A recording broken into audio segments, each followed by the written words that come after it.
ആദ്യം ശ്രീ നിജേഷ് അരവിന്ദ്, എന്താണോ ഈ പദ്ധതി നടപ്പിലാക്കുന്നതിന് കാരണമായി LDF സർക്കാർ ആദ്യം പറഞ്ഞത് അത് തന്നെയാണ് ഇപ്പോൾ UDFന്റെ ഭാഗമായിട്ടുള്ളവർ, ഇന്ന് കൺവീനർ, വിദ്യാഭ്യാസ മന്ത്രി, നേരത്തെ മുഖ്യമന്ത്രി എല്ലാവരും വിശദീകരിച്ചുകൊണ്ടിരിക്കുന്നത്. പക്ഷേ ഇതിനിടയിൽ കേന്ദ്രം തന്നെ നിങ്ങളുടെ ഒരു MPക്ക് രേഖാമൂലം മറുപടി നൽകിയിരുന്നു PM ശ്രീയിൽ കേരളം അംഗം അല്ല എന്ന്. എന്നിട്ടും ഇത് തുടർന്നേ പറ്റുള്ളൂ എന്നൊരു സാഹചര്യം, അതൊരു കാരണമായി പറയുന്നതിന്റെ അടിസ്ഥാനം എന്താണ്? ശ്രീ ജെബി മേത്തർ MPക്ക് ഗവൺമെന്റ് കൊടുത്ത മറുപടിക്കകത്ത് സ്കൂളുകൾ സെലക്ട് ചെയ്തിട്ടില്ല എന്നാണ് എഴുതിയിട്ടുള്ളത്, അല്ലാതെ ധാരണാപത്രം ഒപ്പിട്ടിട്ടില്ല എന്ന് പറഞ്ഞിട്ടില്ല. ധാരണാപത്രം ഒപ്പിട്ടിട്ടുണ്ട് എന്ന് പുറം ലോകത്തോട് പറഞ്ഞത് ആദ്യമായി CPI ആണ്. ആ CPI ആയിരുന്നു അന്ന് ആ തർക്കം ഉയർത്തിക്കൊണ്ടുവന്നതും ഇടതുപക്ഷ ജനാധിപത്യ മുന്നണിക്കകത്ത് അങ്ങനെ ഒരു കാര്യം പറഞ്ഞിട്ടേ ഇല്ല എന്ന് പറഞ്ഞതും അവർ തമ്മിലുള്ള തർക്കത്തിന്റെ അവസാനമാണ് നമ്മളൊക്കെ ചോദിച്ചത് ഒപ്പിട്ടിട്ടുണ്ടോ ഇല്ലയോ. ആ സമയത്ത് രണ്ടുമല്ലാത്തൊരു നിലപാട് CPMന്റെ ഭാഗത്ത് ഉണ്ടായി. അവസാനം ഒപ്പിട്ടത് പുറത്തു വന്നു കാലങ്ങൾക്ക് ശേഷം പുറത്തു വന്നതിന് ശേഷമാണ് മന്ത്രിസഭ തീരാൻ കാലാവധി ഞങ്ങൾ ഇതിന് പിന്മാറുന്നു എന്നൊരു പ്രസ്താവന നടത്തി അവർ പിറകോട്ട് പോയത്. ഞങ്ങൾ അന്ന് മുതലേ മുന്നോട്ട് വെച്ചിരിക്കുന്ന കാര്യം ഈ വിഷയത്തിനകത്ത് ക്ലാരിറ്റി വേണം. നമ്മൾക്ക് ഏറ്റവും കൂടുതൽ താങ്കൾ അവിടെ വെച്ച് നിർത്താതെ അതിനുശേഷം ആ മുന്നണിക്കുള്ളിൽ തന്നെ പ്രശ്നങ്ങൾ ഉണ്ടാവുകയും CPI തന്നെയാണ് ഏറ്റവും വലിയ എതിർപ്പുയർത്തുകയും പിന്നീട് അത് മരവിപ്പിക്കുകയും ഉപസമിതിയെ വെക്കുകയും ചെയ്തു. ആ പദ്ധതിയിൽ കേരളം മറ്റൊരു നടപടികളും എടുത്തില്ല, മുന്നോട്ട് കൊണ്ടുപോയില്ല, അത് മരവിപ്പിക്കുകയാണ് ചെയ്തത്. അക്കാര്യം കേന്ദ്രത്തെ അറിയിക്കുകയും ചെയ്തു. എന്തുകൊണ്ടാണ് അത് പറയാത്തത്? അല്ല, എങ്ങനെയാണ് അത് മരവിപ്പിക്കുക എന്നുള്ളത് നിങ്ങളൊന്ന് വിശദമാക്കി തന്നാൽ മതി. ആ പറഞ്ഞിരിക്കുന്നതിനകത്ത് എവിടെയാണ് മരവിപ്പിക്കാനുള്ള ഓപ്ഷൻ ഉള്ളത്? കേരളം ആ പദ്ധതിയുടെ ഭാഗമല്ല എന്ന് കേന്ദ്രമന്ത്രി തന്നെ വ്യക്തമാക്കുന്നുവല്ലോ. അപ്പോൾ ആ പദ്ധതിയുടെ ഭാഗമായിട്ടില്ല എന്ന് പറയുമ്പോൾ അത് മരവിപ്പിച്ചിരിക്കുകയാണ്. അല്ല, ഞാനൊരു കേന്ദ്രവും കേരളവും തമ്മിൽ ഒരു കടലാസ് ഒപ്പിടുന്നു, ഒരു ധാരണാപത്രം ഒപ്പിടുന്നു. ആ ഒപ്പിട്ട് കഴിഞ്ഞാൽ ആ ധാരണാപത്രത്തിനകത്ത് എവിടെയാണ് ഇത് ഈ ഒരു കക്ഷിക്ക് ഒപ്പിട്ട രണ്ടാമത്തെ കക്ഷിക്ക് ഇത് മരവിപ്പിക്കാനുള്ള സാധ്യത എവിടെയാണ് എന്നുള്ളത് എനിക്ക് പറഞ്ഞു തന്നാൽ മതി. പറഞ്ഞു കഴിഞ്ഞാൽ ഞാനത് അംഗീകരിക്കാം. ശ്രീ നിജേഷ് അരവിന്ദ്, ന്യായീകരണം എന്തും ആയിക്കോട്ടെ, ഇപ്പോൾ കേരളം ആ പദ്ധതിയിൽ ഉണ്ടോ ഇല്ലയോ എന്ന ചോദ്യത്തിന് ഇല്ല എന്നതാണല്ലോ ഉത്തരം. അങ്ങനെയല്ലല്ലോ ഉത്തരം. സ്കൂളുകൾ സെലക്ട് ചെയ്തിട്ടില്ല എന്നല്ലേ ഉത്തരം. സ്കൂളുകൾ സെലക്ട് ചെയ്യാത്തത് ആ പദ്ധതിയുമായി മുന്നോട്ട് പോകാൻ ആ സർക്കാരിന് പിന്നീട് താല്പര്യമില്ലായിരുന്നു, അതുകൊണ്ടാണ് സ്കൂളുകൾ സെലക്ട് ചെയ്ത് നൽകാതിരുന്നത്. അതുകൊണ്ടാണോ? അതെ. ആ സമയമാവുമ്പോഴേക്കും ആ സർക്കാർ അവസാനിക്കുന്നു.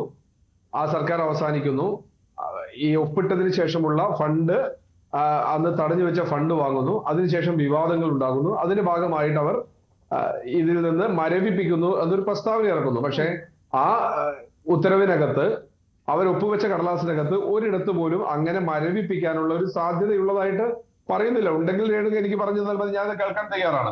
ശ്രീ നിജേഷ് അരവിന്ദ്, ഒരു പദ്ധതി മരവിപ്പിച്ചു എന്ന് പറയുന്നത് എന്താണ്? അതുമായി മുന്നോട്ട് പോകുന്നില്ല. ഇപ്പോൾ സാങ്കേതികത്വം എന്തുമായിക്കോട്ടെ, ഇപ്പോൾ എന്തായാലും കേരളം സ്കൂളുകൾ സംബന്ധിച്ച് വിവരങ്ങൾ നൽകിയിട്ടില്ല. ആ പദ്ധതി മുന്നോട്ട് കൊണ്ടുപോകുന്ന സാഹചര്യം ഇല്ലായല്ലോ. ആ സ്റ്റാറ്റസ് കോ നിലനിൽക്കുകയാണെങ്കിൽ അത് അങ്ങനെ തന്നെ അവസാനിക്കും. ഇനി 6 മാസം കൂടി ആ പദ്ധതിക്ക് കാലാവധി പോലുമുള്ളൂ. അതല്ലാണ്ട് ഇതുമായി മുന്നോട്ട് പോയേ പറ്റുള്ളൂ എന്ന് കേന്ദ്രം പറഞ്ഞിട്ടുണ്ടോ എവിടെയെങ്കിലും? അങ്ങനെ ഒരു സാഹചര്യം നിങ്ങളെ നിർബന്ധിതമാക്കുന്നുണ്ടോ? ഇതിൽ ഒപ്പിട്ടേ പറ്റുള്ളൂ അല്ലെങ്കിൽ ഇത് മുന്നോട്ട് പോയേ പറ്റുള്ളൂ എന്നെന്തെങ്കിലും ഉണ്ടോ? ആ മറുപടിയിലും അങ്ങനെയൊന്നും ഞാൻ കണ്ടില്ല.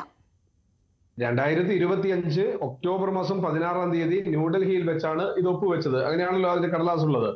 കക്ഷികൾ, ഒന്നാം കക്ഷി ന്യൂഡൽഹിയിലെ ശാസ്ത്രി ഭവൻ ആസ്ഥാനമായി പ്രവർത്തിക്കുന്ന ഭാരത സർക്കാരിന്റെ വിദ്യാഭ്യാസ മന്ത്രാലയത്തിന് കീഴിലുള്ള സ്കൂൾ വിദ്യാഭ്യാസ സാക്ഷരത വകുപ്പ്. രണ്ടാമത്തെ കക്ഷി തിരുവനന്തപുരം ഗവൺമെന്റ് സെക്രട്ടേറിയറ്റ് അനക്സ് 4-ാം നിലയിൽ നമ്പർ 3 ആസ്ഥാനമായി പ്രവർത്തിക്കുന്ന പൊതുവിദ്യാഭ്യാസ സെക്രട്ടറി. ഇതാണല്ലോ 2 കക്ഷികൾ.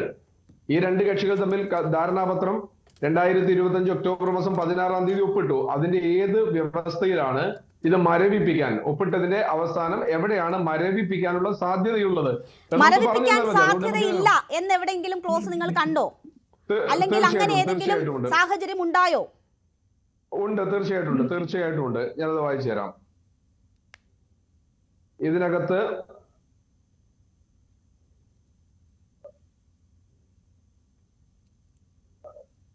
പിൻവലിക്കാൻ പാടില്ല എന്നുള്ള ഒരു കാര്യം കൂടി. ഇതിൽ ഒന്നാം കക്ഷിക്ക് മാത്രമേ ഇതിൽ നിന്ന് പിന്മാറാനുള്ള സാധ്യതയുള്ളൂ, അവസരമുള്ളൂ. അത് തന്നെയാണ് എഴുതിയിരിക്കുന്നത്. അങ്ങനെയാണെങ്കിൽ തന്നെയും ഇപ്പോൾ പദ്ധതി മരവിപ്പിച്ച് നിർത്തിയിരിക്കുകയാണല്ലോ, അത് മുന്നോട്ട് കൊണ്ടുപോകും. ഞങ്ങൾ PM ശ്രീയിൽ പിന്നോട്ടില്ല എന്നതാണ്. രണ്ട് ഗവൺമെന്റുകൾ തമ്മിൽ ഒരു ധാരണാപത്രം ഒപ്പിട്ടാൽ അത് എവിടെയാണ്, ഏത് ക്ലോസിന്റെ അടിസ്ഥാനത്തിലാണ് ഇതിൽ ഫ്രീസ് ചെയ്യുക? എനിക്ക് അതാണ് കേട്ടോ, ഞാൻ അതിന്റെ മുഴുവനായിട്ട് വായിച്ചുകൊണ്ടിരിക്കുകയാണ്, നോക്കിക്കൊണ്ടിരിക്കുകയാണ്. ശ്രീ നിജേഷ് അരവിന്ദ്, എനിക്ക് ആ സാങ്കേതികത്വം അല്ല ആവശ്യമുള്ളത്. ഇന്ന് Adoor Prakash UDF convener UDF യോഗത്തിന് ശേഷം വന്നിട്ട് പറയുകയാണ് ഞങ്ങൾ PM ശ്രീയുമായി മുന്നോട്ട് പോകും എന്ന്. നിങ്ങൾ ഇത് ഒരു മാസം സർക്കാർ അധികാരമേറ്റ് ഒരു മാസം ആകുന്നതിന് മുൻപ് തന്നെ വിവാദമായ വിഷയമാണ്. അന്ന് ചർച്ച നടക്കുമ്പോൾ ഒരു മന്ത്രിസഭാ ഉപസമിതിയെ നിശ്ചയിച്ചിരുന്നു. ആ മന്ത്രിസഭാ ഉപസമിതിയെ നോക്കുകുത്തിയാക്കിക്കൊണ്ടാണ് പറയുന്നത് അവരുടെ റിപ്പോർട്ട് കിട്ടും മുമ്പ് തന്നെ ഞങ്ങൾ ഈ പദ്ധതിയുമായി മുന്നോട്ട് പോകുമെന്ന്. അതിലിനി ഒരു സാങ്കേതികത്വത്തിന്റെ ആവശ്യം എനിക്കില്ല. ഇന്നത്തെ UDF യോഗത്തിനകത്ത് അങ്ങനെയല്ല പറഞ്ഞിരിക്കുന്നത്. UDFന്റെ നമ്മുടെ ഉപസമിതിയുടെ റിപ്പോർട്ട് വന്നതിന് ശേഷം ആ തീരുമാനങ്ങൾ നടപ്പിലാക്കാനുള്ള അവസരമാണ്, അവകാശമാണ് ഇന്നത്തെ UDF കമ്മിറ്റി കൊടുത്തിട്ടുള്ളത്. നിങ്ങൾ നേരത്തെ ചോദിച്ച ചോദ്യത്തിന് ഉത്തരം 19ാമത്തെ എനിക്ക് വ്യക്തമായില്ല താങ്കൾ പറഞ്ഞത്. ഇന്നത്തെ UDF യോഗം പറഞ്ഞിരിക്കുന്നത് മന്ത്രിസഭാ ഉപസമിതിയുടെ റിപ്പോർട്ട് വന്നതിന് ശേഷം ആ റിപ്പോർട്ട് നടപ്പിലാക്കാനുള്ള പെർമിഷൻ UDF കൊടുത്തു. അതാണ് ശ്രീ അടൂർ പ്രകാശും പറഞ്ഞിട്ടുള്ളത്. മന്ത്രിസഭാ ഉപസമിതിയുടെ റിപ്പോർട്ട് മന്ത്രിസഭാ ഉപസമിതിയുടെ റിപ്പോർട്ടിനെ കുറിച്ച് അടൂർ പ്രകാശ് പറയുന്നത് താങ്കളൊന്ന് കേട്ടോളൂ. ഇപ്പൊ കേൾക്കാം.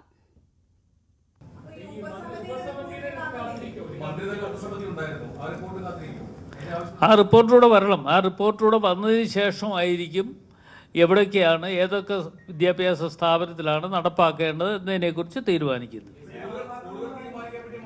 കണ്ടോ, മന്ത്രിസഭാ ഉപസമിതിയുടെ റിപ്പോർട്ട് വന്നിട്ട് എന്താ തീരുമാനിക്കുന്നത്? നടപ്പാക്കണോ വേണ്ടെന്നല്ല, ഏതൊക്കെ സ്കൂളുകൾ വേണമെന്ന് തീരുമാനിക്കുമെന്ന്. അല്ല, ഞങ്ങൾ ആ മന്ത്രിസഭാ ഉപസമിതിക്ക് വളരെ കൃത്യമായ ധാരണകൾ കൊടുത്തിട്ടുണ്ട്. ഞങ്ങൾക്ക് ഇതിൽ എതിർപ്പുള്ള ഒരേ ഒരു കാര്യം, കേന്ദ്ര ഗവൺമെന്റിന്റെ NEP ഉൾപ്പെടെ അല്ലെങ്കിൽ നമ്മുടെ സിലബസ് കരിക്കുലം മാറ്റുന്ന ഒരു നയം കേന്ദ്ര ഗവൺമെന്റ് കൊണ്ടുവന്നാൽ അവരവരുടേതായ രീതിയിൽ വിദ്യാഭ്യാസ ചരിത്രം എഴുതാൻ തുടങ്ങിയാൽ അതിനെ എതിർക്കുക എന്നുള്ളതാണ്. അത് ഇവിടെ നടത്താൻ സമ്മതിക്കാതിരിക്കുക എന്നുള്ളതാണ് ഞങ്ങളുടെ നയം.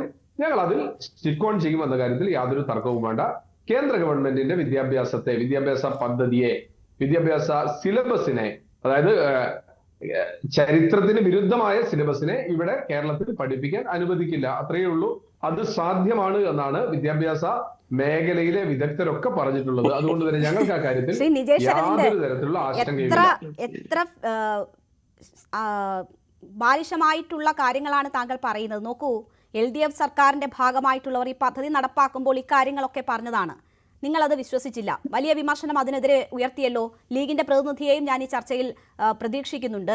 എന്താണ് അറബിക്കടലിൽ ഒഴുക്കും ചവറ്റുകുട്ടയിൽ ഇടും എന്നൊക്കെയാണ് പറഞ്ഞത്. അങ്ങനെ ജനങ്ങളെ പറഞ്ഞ് പറ്റിച്ച് അധികാരത്തിലെത്തിയിട്ട് അവർ പറഞ്ഞതാണ് നിങ്ങൾ ഇപ്പോൾ പറയുന്നത്. അവർ പറഞ്ഞത്. ഞാനൊരു ചോദ്യം ചോദിക്കുന്നു.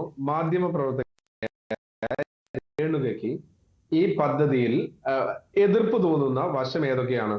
എതിർപ്പ് തോന്നുന്ന വശമാണ് പറഞ്ഞത്. നിജേഷ് അരവിന്ദ്, എന്റെ എതിർപ്പോ എന്റെ യോജിപ്പോ അല്ല ഇവിടെ നമ്മൾ ചർച്ച ചെയ്യുന്നത്. നിങ്ങൾ പ്രതിപക്ഷത്തിരുന്നപ്പോൾ പറഞ്ഞത് എന്താണ്, ഇപ്പോൾ ഭരണപക്ഷത്തെത്തിയപ്പോൾ നിങ്ങൾ പറഞ്ഞത് എന്താണ്? ഇതാണ് നമ്മൾ ഇവിടെ ചർച്ച ചെയ്യുന്ന വിഷയം. അല്ലാതെ എന്റെ യോജിപ്പോ വിയോജിപ്പോ അല്ല ഇവിടുത്തെ ചർച്ചാ വിഷയം.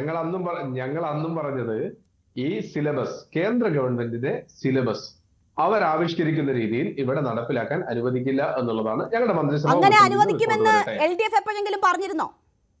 അല്ല, LDF അല്ലേ പറയേണ്ടത്. LDF-നകത്തുള്ള കക്ഷികളല്ലേ അത് തർക്കം ഉണ്ടാക്കിയത്, ഞങ്ങളല്ലല്ലോ.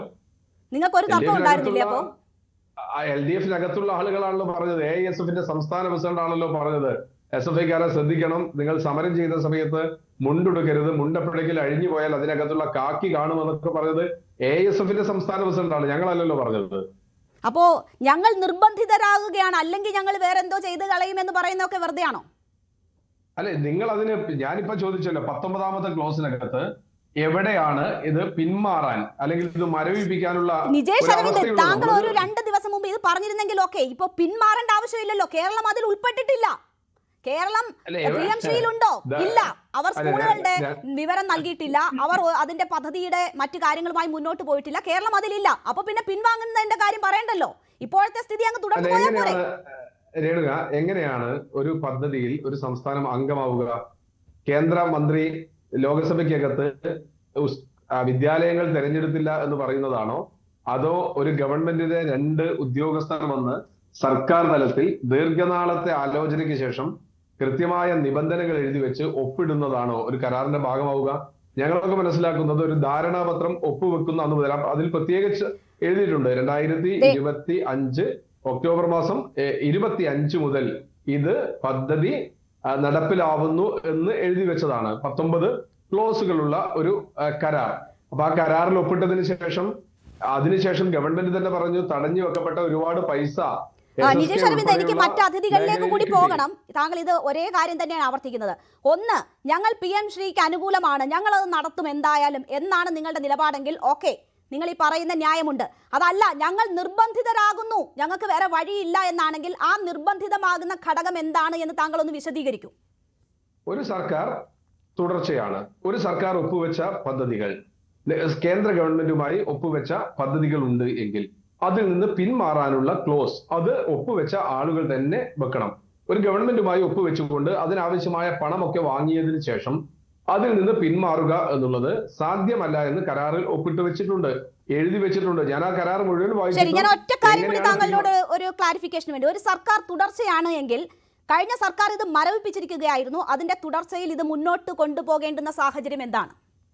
അല്ല, LDFന്റെ പ്രസ്താവനയ്ക്കോ അല്ലെങ്കിൽ മുഖ്യമന്ത്രിയുടെ പ്രസ്താവനയ്ക്കോ അപ്പുറത്തേക്ക് എവിടെയാണ് 2 സർക്കാരുകൾ ഇത് മരവിപ്പിക്കാനുള്ള കരാറിൽ ഒപ്പുവെച്ചത്? അപ്പൊ കരാറാണ് പ്രശ്നം. കൂടുതൽ വാർത്തകൾക്ക് News 18 Keralam YouTube channel subscribe ചെയ്യുക.